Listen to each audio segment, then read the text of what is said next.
When a Telugu client loses the job in the US, what is the first thing they shouldn't do?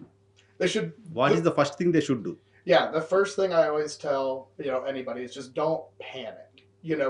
Panic is when people make bad decisions. They get anxious, they make bad decisions. There's a lot of options that are out there, and some harder than others.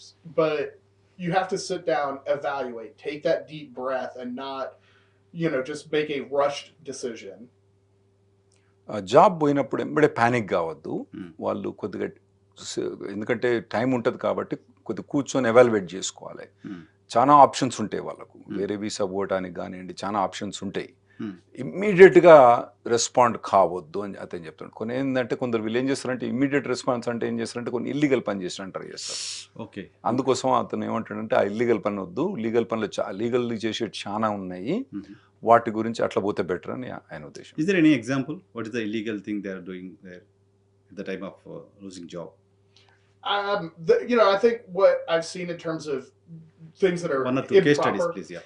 Yeah, I mean, working with companies that are there being taken advantage of their situation, where bad actors are taking advantage of their situation, whether they're taking money from them in order to pay the fees, and some people get desperate and they get taken advantage of, unfortunately.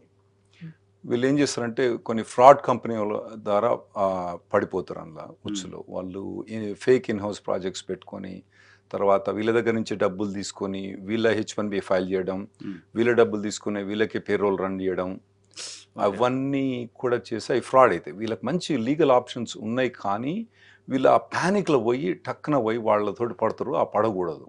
Legal opinion is costly. I think that's different for each individual. There are plenty of resources out there. I don't think we are too bad when you consider what's at stake for a lot of people. But there are tons of good options for people. We try to make ourselves very available with free information as well. Immediate legal advice అంటే costly ఉండవచ్చు, కానీ చాలా వేరే options ఉంటాయి వాళ్ళకు. డైరెక్ట్గా lawyer పోదాల్సిన అవసరం లేదు. మా లా ఫర్మ్ కూడా చాలా ఆఫర్ చేస్తుంది, ఫ్రీ జూమ్ కాల్ ఆఫర్ చేస్తుంది. తర్వాత every week every day free Zoom call offer చేస్తుంది. ఎవ్రీ డే ఆఫర్ చేస్తుంది. దానికి రావచ్చు. ఎవ్రీ డే మా ఆఫీస్ 30 people ఆన్సర్ చేస్తుంది ఎవ్రీ సింగిల్ డే.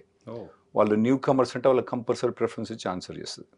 సో ఆయన రెఫర్ చేసేది అన్నట్టు. అటువంటి వచ్చి చక్క కన్సల్టేషన్కి ఇప్పుడు స్టీవెన్ బ్రౌన్ కన్సల్ట్ చేయాలంటే ఆయనకు అర్ధగంటకు 30,000 40,000 కట్టం చదివించుకోవాలి, 40,000 కట్టం చదివించుకోవాలి. దానికన్నా మేము ఆఫర్ చేసే ఫ్రీ సర్వీసెస్ ఉన్నాయి.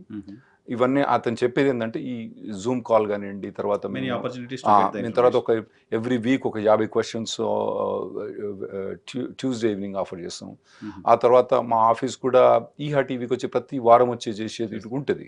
అంటే అతను చెప్పేది ఏంటంటే ఇవన్నీ మేము ఫ్రీగా సర్వీస్ ఎందుకు చేస్తామంటే వాళ్ళు లీగల్ కన్సల్టేషన్స్ రాకుండా, ఎందుకంటే కాస్ట్లీ లేకుండా ఇవైతే ఈజీగా ఉంటాయని మేము చేస్తాను. వాళ్ళు ఇవన్నీ అవైల్ చేసుకోవచ్చు. వాళ్ళు అవైలబిలిటీ ఉంది, ఆ ప్రయత్నం చేసుకొని ఒకవేళ అప్పుడు వాళ్ళకి రిజాల్వ్ కాకపోతే అప్పుడు లీగల్ ఒపీనియన్ కన్సల్ట్ చేయమని చెప్తుండే. Okay. Yeah. What practical steps should Telugu clients take immediately to protect their status?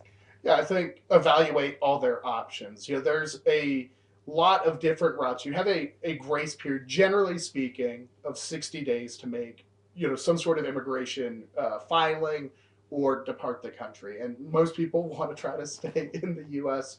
And so there are a lot of different options, whether it's changing your visa status or finding a new employer. But everything in life, there's risks at different options, and so you have to evaluate them. So that's where I get back and tell people take that pause, think through, analyze your options. Don't wait until the last minute, so you can start early and go through every option that you have.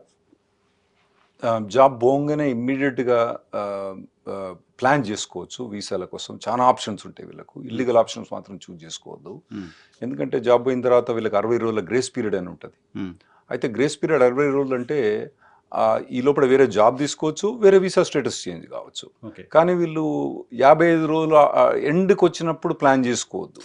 Okay. మొదటి నుంచే అన్ని explore చేసుకొని పెట్టుకోవాలి. ఎందుకంటే లాస్ట్లో అయితే panic అవుతారు. 60 days టైంని ఆ 60 డేస్ టైంలో properly మొదటి utilize నుంచే ప్లాన్ చేసుకోవాలి. హ్మ్. హ్మ్. ప్లాన్ బి అన్నది ప్రతి ఒక్కరి దగ్గర ఉండాలి, అది మెయిన్ ఇంపార్టెంట్. ఓకే.